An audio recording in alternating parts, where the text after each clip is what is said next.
Merci beaucoup, Philippe. Bien, donc tu n'as pas utilisé tout ton temps, mais ça laisse peut-être plus de temps donc au débat. Maintenant, donc on a environ 1 heure pour débattre justement de questions de fond, à moins qu'il y ait quelques questions effectivement encore des précisions à demander à Philippe Morin par rapport à son intervention. Alors je vous rappelle quand même le thème de la table ronde de maintenant, de façon à ce qu'on n'empiète pas trop sur les débats de cet après-midi. On est bien sur la prise en compte, quelle prise en compte et quelle place de l'individu dans la formation individualisée, donc avec un regard sur l'individu, quelles ingénieries de formation, quelles pratiques pédagogiques. D'accord, donc tous les aspects d'organisation, notamment, qui, je pense, sont aussi des questions, et Philippe l'a soulevé, qui se posent au quotidien, seront traitées cet après-midi. Voilà, donc si vous avez des questions, n'hésitez pas, c'est le moment. Sinon, on reprend la question de Jean Besançon. Est-ce que tu veux reposer ta question éventuellement ? Il y a une question où ? D'accord, bon, on va commencer par Jean quand même, puis on ira ensuite sur... Merci Marc de redonner la parole. Je vais essayer de prendre un point d'appui sur l'intervention, certains l'ont peut-être entendu, de Sandra Bélier, enfin maintenant elle s'appelle Sandra Anlard. C'était une des dernières interventions du colloque sur l'auto-formation qui a été organisé à Toulouse en 2006, il y a exactement 2 ans, je crois, c'est ça, au mois de mai, et dont d'ailleurs l'ENESAD et l'ENFA étaient co-organisateurs. Et qu'est-ce que nous raconte Sandra Anlard, qui était très troublant. Elle nous présente 6 dispositifs, je crois, de formation individualisés dans 6 entreprises. Elle est, vous le savez, longue expérience de la formation, elle est professeure associée à Genève. Elle nous présente ces 6 dispositifs et finalement, au bout, à quelle conclusion elle arrive ? C'est qu'il y a des dispositifs qui fonctionnent, des dispositifs individualisés avec des centres de ressources dans les entreprises, enfin, toutes choses qu'on connaît bien ici. C'est qu'il y a des dispositifs qui fonctionnent et qui ont des effets, et il y a des dispositifs qui ne fonctionnent absolument pas et qui n'ont aucun effet. Excusez-moi, je vais à la hache pour introduire le propos simplement. Et elle dit, finalement, et il y a un écho de cela, je trouve, assez fort dans la définition que vous avez faite de l'individualisation, elle dit, finalement, ce qui est important, c'est ce qui se passe avant que la formation ne commence. Comment ça a été négocié ? Comment les participants peuvent trouver du sens dans cette affaire ? Michel Jean a dit tout à l'heure que l'individu, il est rarement tout seul, il est pris dans un cadre de contrainte, et dans des formations d'entreprise, ça joue un peu. Philippe Morin, tu as dit très justement que vraiment, il faut tenir compte de la contextualisation, les contextes ne sont pas les mêmes, mais prenons ce contexte-là des entreprises importantes qui mettent en place des formations individualisées pour leurs salariés. Et ce que nous dit Sandra Anlard, de manière très précise, c'est ce qui est important, c'est ce qui se passe avant la formation. Pour avoir mené une recherche sur le sujet dans des entreprises agroalimentaires il y a une quinzaine d'années, où avec le même dispositif de formation, c'était des CAP-IA dans des entreprises, pareil, j'arrive personnellement à la même conclusion, c'est que finalement, ce qui est important, c'est ce qui se passe avant que la formation ne démarre. Comment ça a été négocié, pourquoi les individus sont là, quel sens cela a, est-ce qu'il y a eu les syndicats sont intervenus, enfin des questions qui sont avant la formation, d'une certaine manière, toutes les questions qui se posent avant que l'ingénierie de la formation ne commence. Voilà. Et donc, la question que je me pose, que je vous pose, c'est finalement, est-ce que l'individualisation, enfin, quelles sont les relations entre l'individualisation et la manière dont une formation a pu être négociée dans un cadre institutionnel. Et je crois que, comme le dit Michel Jean, là, l'individu, il n'est pas tout seul, il y a bien un cadre dans la négociation de la formation. Voilà. Je ne sais pas si j'étais assez clair, je vous remercie. Je veux répondre. La question et le commentaire est suffisamment riche pour qu'il y ait une partie de la réponse dedans. Enfin, il me semble-t-il, moi j'apporterais juste une petite précision, mais qui, je pense, va dans le sens de ce que vous avez dit. C'est-à-dire que pour répondre juste à la partie qu'est-ce qui se joue dans la formation, je pense qu'il faut faire attention de dire ça se joue forcément avant. Parce que sinon on déporte la question et on répond pas à l'articulation entre ce qui fait la commande, ce qui fait le projet de transformation socio-professionnelle par exemple, et ce qui sera de l'ordre de la mise en œuvre. C'est pour ça que je crois qu'on a peut-être un peu insisté tous les trois au travers de nos interventions sur la manière dont il faut repenser les ingénieries, y compris les ingénieries de commande ou les ingénieries sociales. C'est-à-dire, il me semble, si on veut mettre en œuvre de la formation individualisée, ces ingénieries, alors certains disent qu'il faut qu'elles soient concurrentes, j'oserais le terme de générative, il faut que ces ingénieries et ces dispositifs laissent des marges, laissent des espaces où justement il va y avoir de l'individualisation. C'est ce qui m'apparaît déterminant par rapport aux enjeux sur lesquels nous réfléchissons. Oui, ça rejoint la question individualisation de la formation, formation individualisée. Il me semble que par rapport à cette question, il y a une autre idée ou une autre notion, voire un autre concept qui me paraît être un levier possible, c'est cette notion de parcours. Parce que le parcours, c'est le moment, à mon sens, qui existe entre le moment où la personne rentre dans un dispositif, où elle rencontre quelqu'un, et quelqu'un auquel elle peut faire part de ses attentes, qui ne sont pas encore des besoins, et le moment où elle en sort, avec un but qui a pu évoluer au fil du temps, etc., mais qui est, enfin, un objectif qui, en principe, est atteint. Et il me semble que c'est cette globalité-là qu'il faut qu'on... Enfin, en termes d'ingénierie, enfin, oui, de l'expérience, et mon petit camarade qui est à côté de toi le confirmera, sur des gros dispositifs aujourd'hui sur lesquels on travaille, ça me semble être la seule façon d'aborder la question sans s'enfermer, justement, dans la pure mécanique, je dirais, pédagogique. Et elle a le mérite, en plus, d'impliquer tous les acteurs externes, puisque dans ce cas-là... on traite le problème depuis l'accueil jusqu'à la validation, certification, etc. Oui, je crois effectivement que ce qui se passe avant, c'est très important, hein, et ça va être dépendant de ce qui se passe après. Mais je pense qu'il ne faut quand même pas complètement dissocier les deux. L'avant, c'est vrai qu'on va avoir donc cette fameuse négociation. Hein, et la négociation, si l'individu n'est pas partie prenante, et on sait que souvent il ne l'est pas, hein, que ce soit dans des financements privés, entreprises ou dans des financements publics, on va donc avoir un objectif de formation qui éventuellement n'est pas partagé par la personne qui est concernée. Hein, et ça, je dirais, c'est un point d'hiatus qui est catastrophique, parce que si quelqu'un n'a pas été auteur de sa formation, co-auteur, hein, puisque les marges d'autonomie sont... nécessairement contrainte, mais s'il n'a pas été co-auteur, comment il peut être co-acteur? Hein, c'est-à-dire qu'on ne peut pas adhérer complètement à quelque chose à laquelle on n'a pas contribué à la conception. Et ça, je pense que c'est un élément qui est important. Pour autant, une fois que ces éléments-là sont clairs, que l'objectif de formation est fait, etc., je crois qu'ensuite, la formation, elle est elle-même co-construite, et qu'il y a un élément important, c'est que... le formateur prend une posture qui va être une posture d'adaptation, de réactivité, et dans lequel il y a des observations qu'il ne peut faire qu'en observant les apprenants en situation.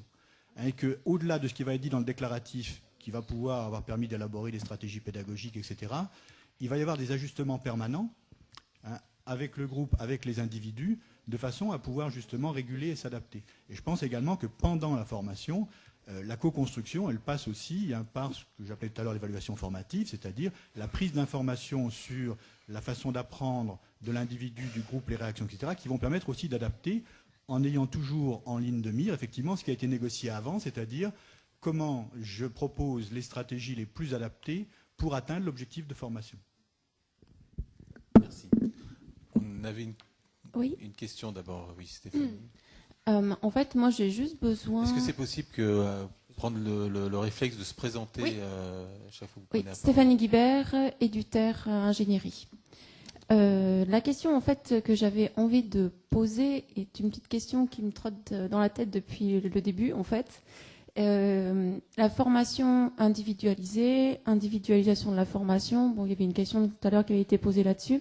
Mais en fait, moi, ce qui m'interroge, c'est pourquoi a-t-on choisi individualisation? Donc, la partie historique m'apporte une réponse. Elle vient des interrogations liées à la FOAD, puis ensuite à l'opérationnalisation de la FOAD. Mais alors, pourquoi aujourd'hui, pourquoi en avoir retenu cette notion d'individualisation et pas de professionnalisation, pas développement de compétences, par exemple? Merci. Peut-être Non, c'est une Françoise, question qui est un petit peu à la marge, mais qui me semble intéressante. Elle n'est pas vraiment à la marge.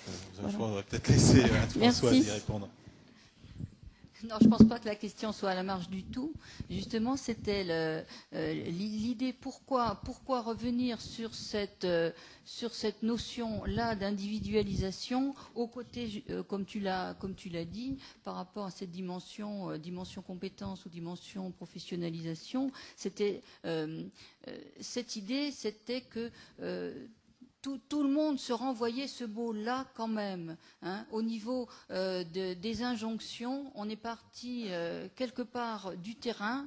Et on a dit quelles sont les injonctions. On a des conseils régionaux qui donnent l'injonction d'individualiser aux structures de formation. Et ces structures de formation donnent injonction à leurs formateurs d'individualiser. Ces mots se retrouvent là-dedans. Et donc l'idée, c'était aussi de remonter, de voir ce qu'en pensait la recherche. Hein, à partir de ces questions de terrain, on a dit, ben non, 20 ans après, cette histoire-là n'est pas réglée. Il faut déjà retravailler ça par rapport à tout ça. Hein. C'était vraiment, on est parti du terrain et on est remonté.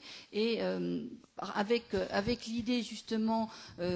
tout à l'heure, j'en ai pas parlé. Dans les productions qui vont arriver, il y a un travail et on remercie les collègues documentalistes qui ont fait toute une étude, toute une recherche documentaire sur tous les productions, sur la notion d'individualisation, sur la formation individualisée depuis 15 à 20 ans. Hein, donc là, il y a un travail et on se rend compte en voyant ça qu'il y a beaucoup d'injonctions. On travaille beaucoup sur l'injonction, on a beaucoup de normes AFNOR, on a des réseaux comme l'AFPA, comme l'enseignement agricole, qui disent, voilà, il faut individualiser ci et ça, etc. Mais à l'inverse, on n'a pas énormément de recherche, de théorisation. Il y a un travail, il y a une jonction, une relation à voir, et c'est ce qui nous a intéressés dans ce projet, de mettre en relation des experts de différents horizons, de différentes postures, pour faire un point, et à partir également de toutes ces recherches documentaires, de voir où on en est. Hein. Donc voilà, c'était réinterroger ça, on fait le point, et ensuite, effectivement, on pourra interroger d'autres dimensions. Là, on avait une intervention ici, puis ensuite... Donc Jean Cuperolc. Alors, à la suite de vos interventions, je suis assez surpris par le fait qu'on ne trouve pas de lien finalement entre l'approche du système, donc, dont vous êtes plus ou moins les représentants, et puis la demande individuelle. C'est-à-dire, j'ai l'impression, j'ai entendu une espèce d'opposition, c'est-à-dire que si on met formation individualisée au milieu de la table et qu'on s'intéresse à ce que ça peut produire chez la personne, ben, la personne va venir dans sa tête, elle va traduire l'univers du possible et sa demande, ça va être plutôt une demande d'ouverture. Et la réponse que va faire le système, c'est l'univers des contraintes. Donc ça me semble déjà une première opposition entre un objet qui est mis dans une transaction et pour lequel la manière dont on va le travailler va opposer deux représentations très, très fortes, et notamment l'intervention qu'a fait Michel Jean, et qui définit bien finalement le cadre dans lequel on est, mais qui est l'un des cadres institutionnels, mais qui n'est pas forcément un cadre obligé. On a d'un côté une attente d'un individu qui attend on va dire, du système auquel il s'adresse, qui soit en capacité de faire une ingénierie, et une ingénierie qui ne soit pas forcément pédagogique, qui soit justement une ingénierie, on va dire, créative, et qui puisse utiliser les différents dispositifs et moyens existants pour pouvoir répondre à sa demande, qui est une demande d'ouverture. Donc ça serait ma première remarque. Et puis la deuxième remarque, alors je dirais que la notion de parcours est peut-être, je reprends évidemment ce que dit Philippe Morin au rebond, qui est que la notion de parcours pourrait être la notion qui permette de travailler ensemble. Là, je suis un peu surpris sur cette opposition-là. Et puis de l'autre côté, si je me mets toujours au milieu, c'est-à-dire dans la transaction entre le système et l'individu, ce qu'attend l'individu, c'est un accompagnement dans la réalisation de son projet. Et puis que d'une certaine manière, si on prend cette thématique de l'individualisation, comme ça vient d'être appelé dans un mode injonctif, on a une utilisation d'une même notion pour décrire un processus qui voudrait être un processus de rénovation du système lui-même. Et là aussi, les intérêts sont pas identiques. Et le questionnement que j'ai aujourd'hui, c'est qu'autour de cette problématique d'individualisation, comment peut-on trouver, quels sont les éléments et sur quoi s'appuyer pour pouvoir avancer en terrain, c'est-à-dire dans lequel la transaction puisse s'exercer, et non pas retrouver de nouveau le système classique qu'on connaît, qui est que c'est à l'individu à s'adapter à l'offre, et à l'offre telle qu'elle est, même si elle est rénovée. Donc j'ai l'impression que là où il y avait une prise en compte de la demande de l'individu pour proposer des ingénieries qui soient adaptées, on reprend le schéma classique qui est qu'on va demander à l'individu de s'adapter à l'offre en mettant le système de contraintes en avant. Et là, j'ai l'impression qu'on est, pour reprendre l'intervention de Jean Besançon, entre le colloque d'il y a 20 ans, puisque c'est à ça que vous faisiez référence, et ce qu'on est en train de raconter là, j'ai l'impression qu'on est de nouveau dans une forme de régression sur ces questions. Philippe, tu voulais intervenir? Oui, je ne crois pas que la façon dont moi j'ai perçu nos réflexions et ce qui est écrit dans les documents soit contradictoire avec ce que tu veux dire. Il me semble que derrière cette notion de transaction, il y a la notion de contrat, sur laquelle on s'est un petit peu appesanti. Et derrière cette notion de contrat, je crois qu'il y a une phrase qui le dit quelque part assez bien. Dans cette négociation, la distribution du pouvoir n'est pas donnée a priori. Comme le type et le poids des fonctions d'accompagnement du parcours, cette distribution du pouvoir est déterminée par celui de la liste, etc. C'est-à-dire que on a navigué, me semble-t-il, sans être naïf, entre effectivement cette demande d'un côté, ces attentes d'un côté, les contraintes du système telles qu'elles sont, et la façon dont on s'est sorti, peut-être de façon un peu, comment dire, pas très pratico-pratique, mais c'est de le formuler de cette façon suivante. C'est-à-dire que forcément, au cœur de cette réflexion, il y a celle du pouvoir de l'apprenant, du pouvoir de l'institution, et qu'on ne sait pas trop bien comment la gérer, enfin comment l'anticiper, on va dire.